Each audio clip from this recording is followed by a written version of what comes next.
ज्ञानाभ्यास के लिए कृपया अपने नेत्रों को बंद कर लीजिए।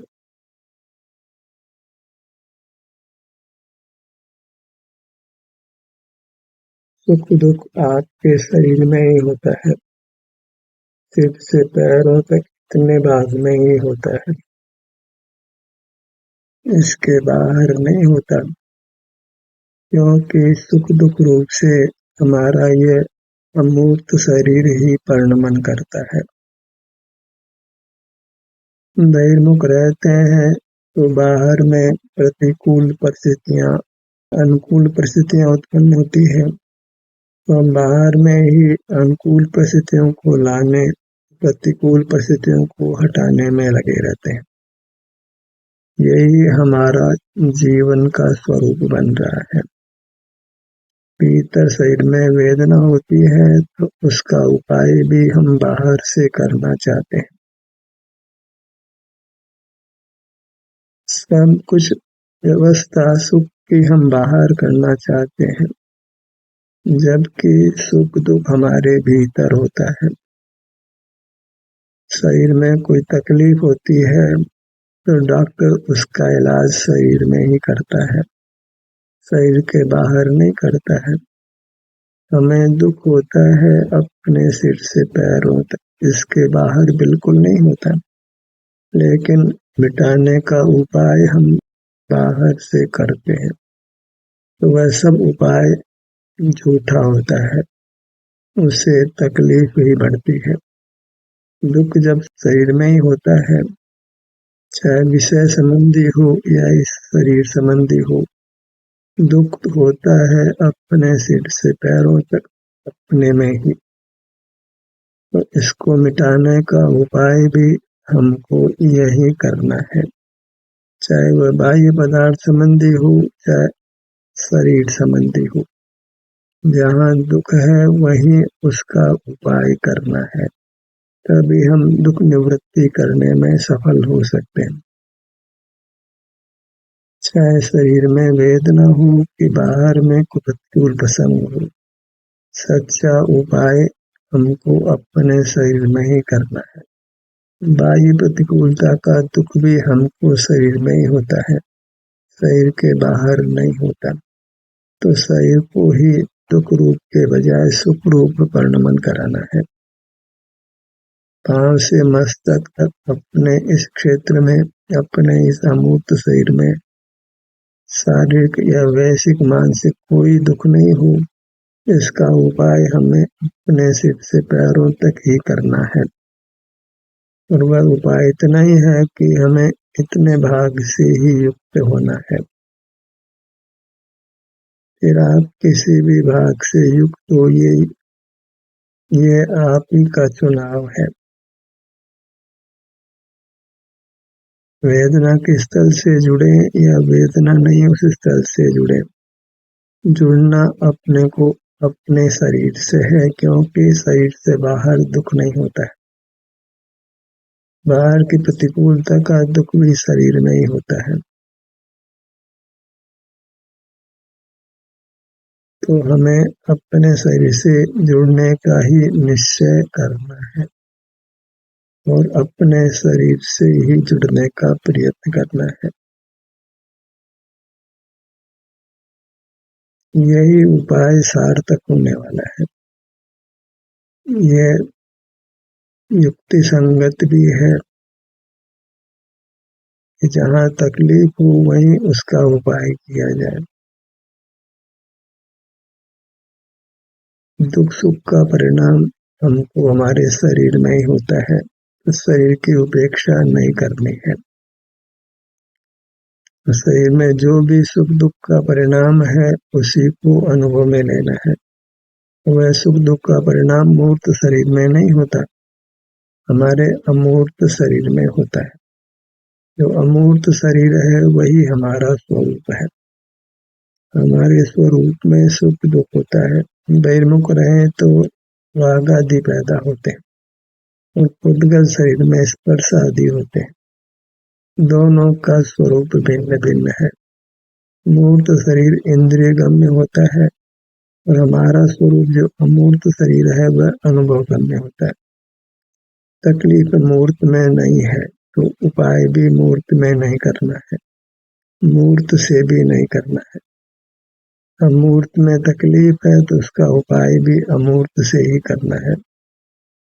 हमारा उपयोग अमूर्त है, हमारा आभ्यंतर अमूर्त शरीर वह भी अमूर्त है। तो अपने अमूर्त उपयोग को अपने अमूर्त शरीर से जोड़ना है।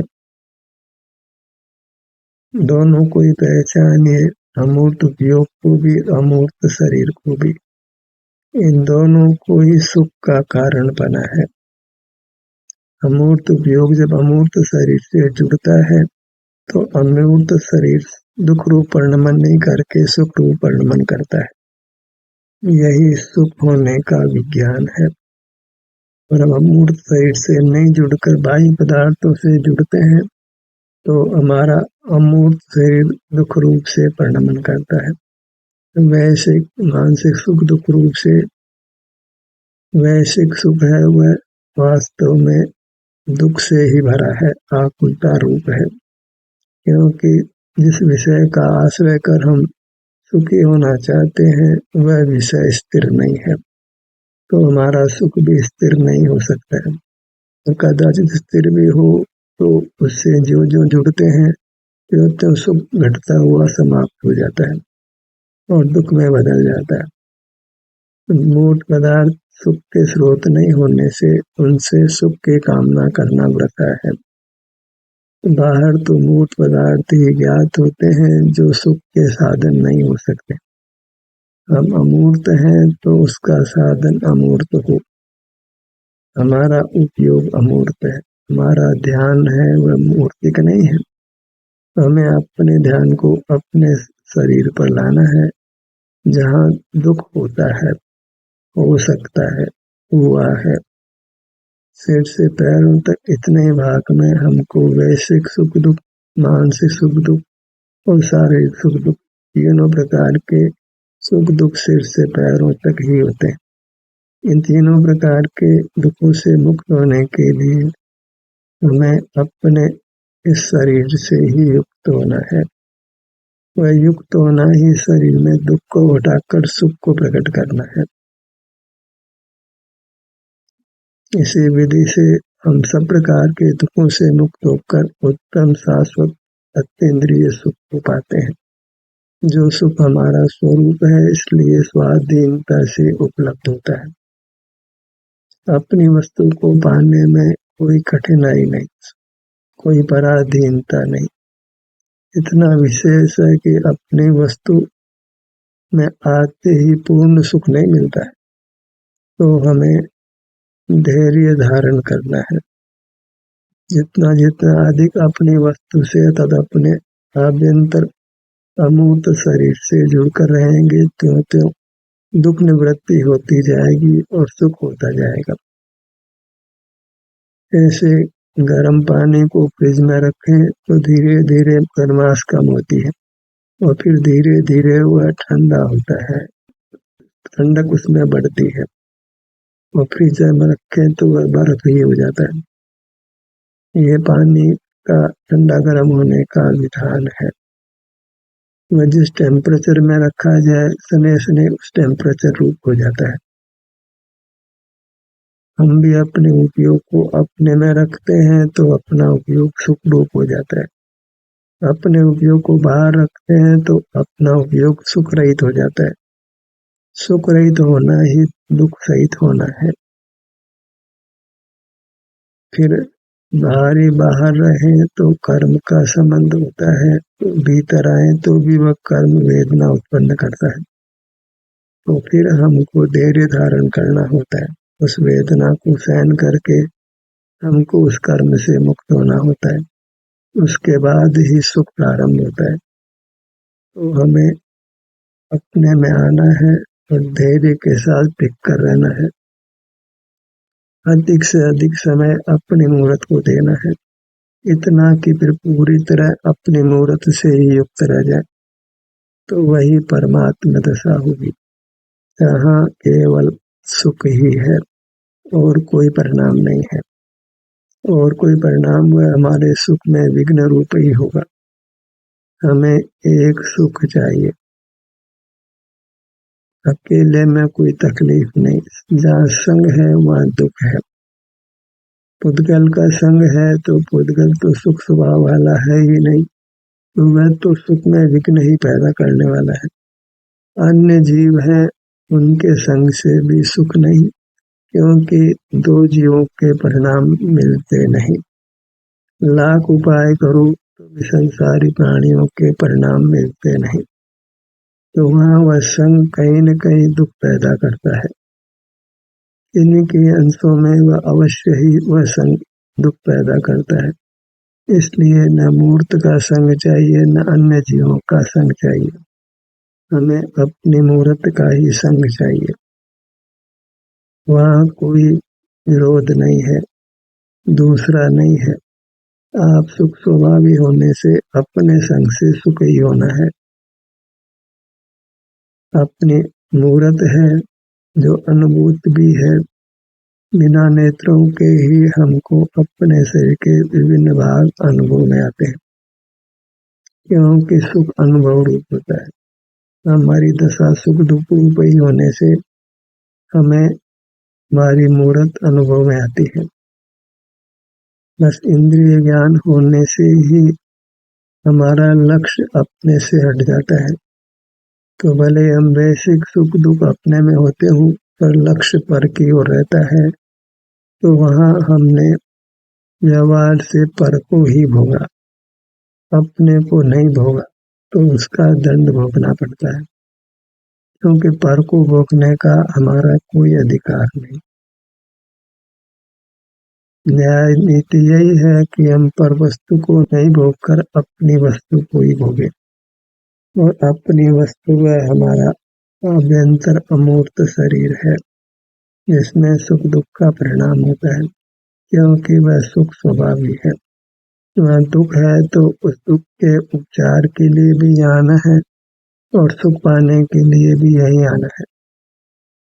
दुख हो चाहे सुख हो, शारीरिक सुख दुख हो कि वैश्विक सुख दुख हो, आना अपने में है, अपने विस्तार में है, अपने अमूर्त शरीर में है। उसी के सन्मुख रहना है।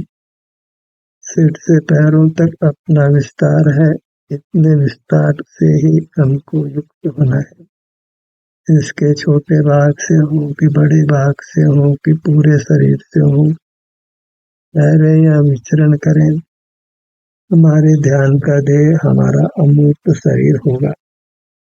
अनादि से हम शरीराकार होने से शरीर ही है, शरीर के अलावा कुछ भी नहीं है।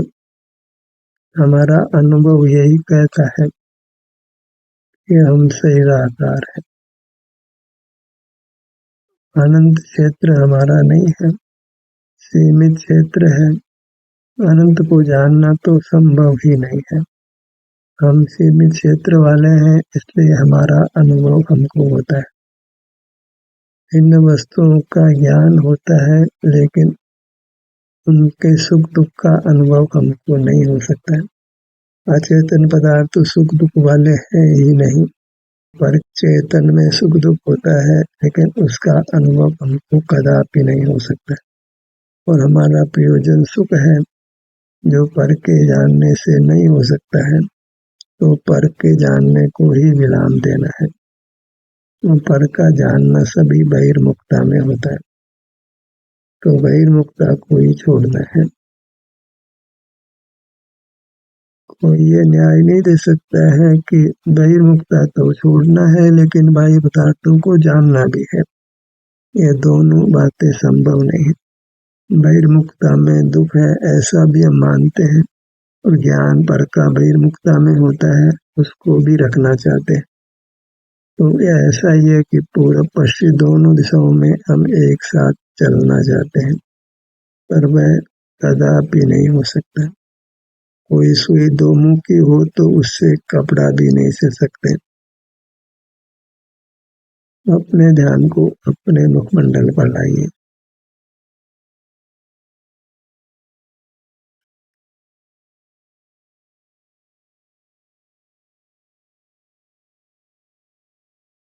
जहाँ अपने ध्यान को अपने किसी बात पर लाते हैं, वहीं से मोक्ष मार्ग का प्रारंभ हो जाता है। अब कोई कहे कि सम्यक तो होना चाहिए, वो सब कुतर्क है। स्वमुख होने से मोक्ष मार्ग होता है, परमुख होने से संसार मार्ग होता है। इतना ही संसार मोक्ष का संक्षेप है। और स्वमुख कोई भी जीव जो संगी है, मन सहित है, वह पुरुषार्थ सकता है। और मार्ग पुरुषार्थ रूप ही होता है। जो वेदना होती है, आराम होता है, सहज ही उधर अपना ध्यान चला जाता है, फिर हम बहिर्मुख हो जाते हैं, तो वह मार्ग नहीं है। मार्ग है यत्न पूर्वक परमुखता छोड़कर स्वमुख होना। कारण कि एक क्षण मात्र के सन्मुख होने से मोक्ष मार्ग या मोक्ष नाम नहीं पाता है।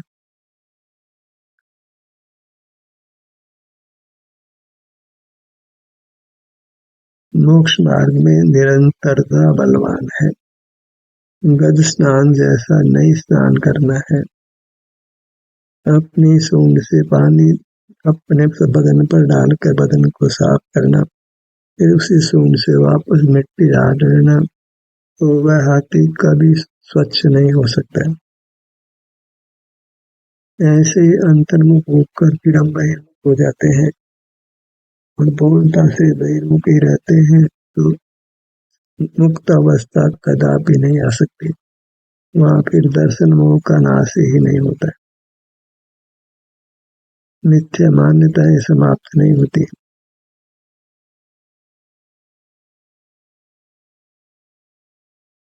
हमें पूरी शक्ति के अनुसार अंतर में विचरण करना है।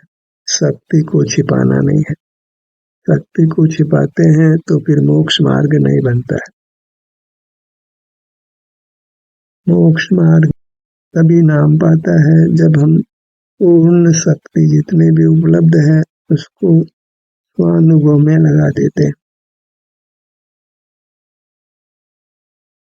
गैरमुक्ता का कोई अंश भी जीवित नहीं रखना है। विष तो थोड़ा ही महान दुख पैदा करता है।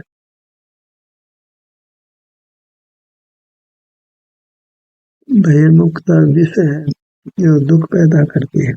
उस बहिर्मुखता को छोड़ना है। और बहिर्मुख चित्तप्रकाश को ज्ञान कहते हैं, तो फिर ज्ञान को ही छोड़ना है, तो फिर आनंद होने लगता है। अपने ध्यान को अपने ललाट भाग पर लाइए।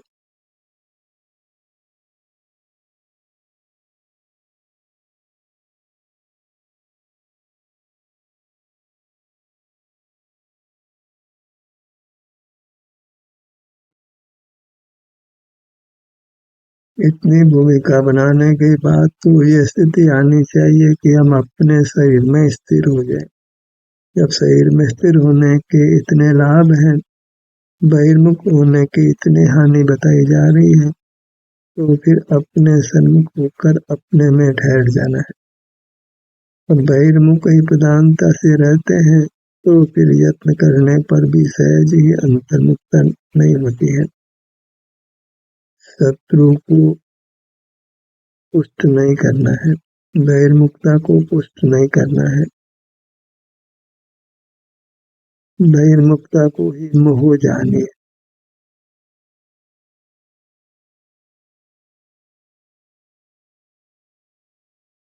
दर्शन मोह, चारित्र मोह दोनों ही बहिर्मुखता से है, और अंतर्मुख होने पर दोनों ही नहीं है। भले ही कर्म सत्ता में मौजूद हो, स्वानुभव करने पर, अपना मुख अपनी ओर करने पर बहिर्मुखता अवश्य मिटती है। गुरु मध्य पर आइए।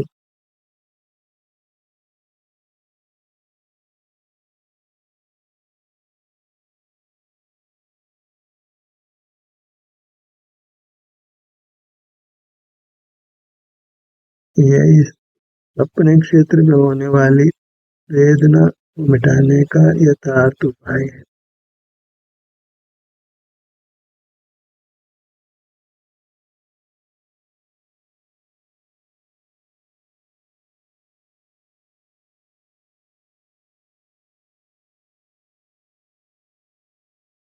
दुख का उपचार हमको शरीर में करना है, शरीर से युक्त होकर करना है।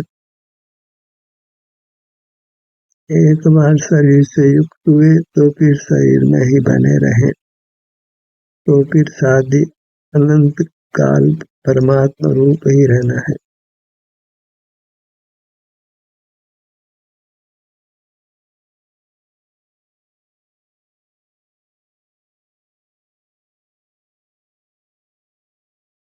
विद्या तो वही है जो हमको अनुभव में प्रेरित करे, और जहाँ लौकिक ज्ञान सीखा जाता है, सिखाया जाता है, तो उसको वास्तव में विद्या नाम नहीं है।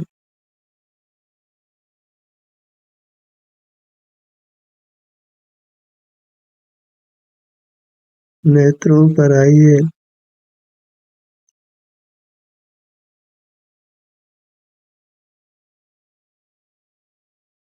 दायां नेत्र, दायां नेत्र, कानों का भाग, दायां कान, दायां कान,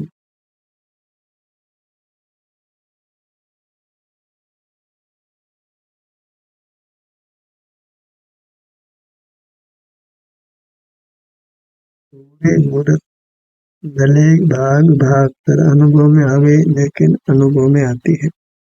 सामान्यपने तो यह निर्धार हमको होता ही है, इस सिर से पैरों तक मेरी ऊंचाई है, चौड़ाई बाएं कंधे से दाएं कंधे तक उत्कृष्ट है, बाएं कान से दाएं कान तक चौड़ाई है।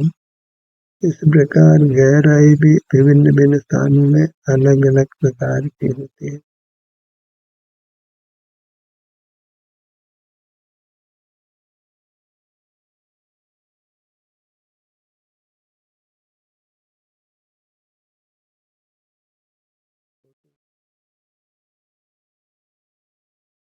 जब हम अपने शरीर से युक्त होते हैं तो मूर्त इंद्रियां होने पर भी वहाँ उपयोग नहीं होने से उसका कार्य नहीं होता है, तो सहज ही हम मूर्त इंद्रियों को जीत लेते हैं। इंद्रियों के माध्यम से हमारा उपयोग ही ज्ञान रूप होता है, राग रूप होता है, बंधन रूप होता है।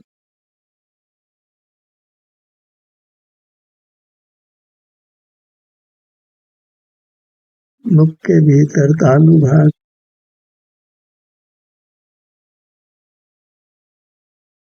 अपने ध्यान को अपने धड़ भाग पर लाइए।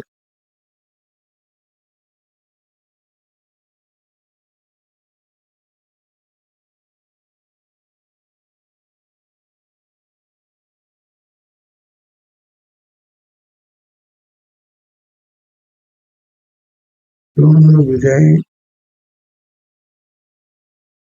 दोनों पैर, अपने शरीर के किसी भाग पर जाने के लिए न तो नेत्र खोलने पड़ते हैं, न उस भाग को हाथों से टटोलना ही पड़ता है। सहज ही हमारी मूर्त अनुभव में आती है, और वही हमारा मुक्ति का कारण रूप स्वभाव है। उसी स्वभाव का आश्रय कर हमको मुक्त होना है।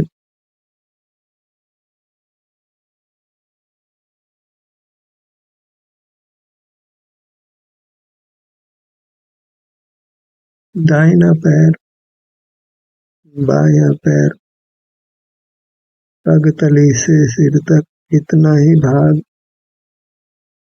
आश्रयभूत है, क्योंकि इतने भाग में ही सुख या दुख होता है। दुख निवृत्ति और सुख पाने का समग्र उपाय हमें इतने क्षेत्र में ही करना है, इसके बाहर नहीं करना है। हमारा निवास स्थल इतना ही भाग है।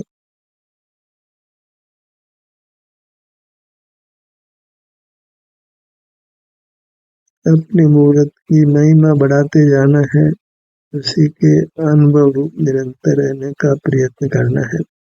ध्यान का सूत्र यही समाप्त होता है। आपकी सहभागिता के लिए धन्यवाद।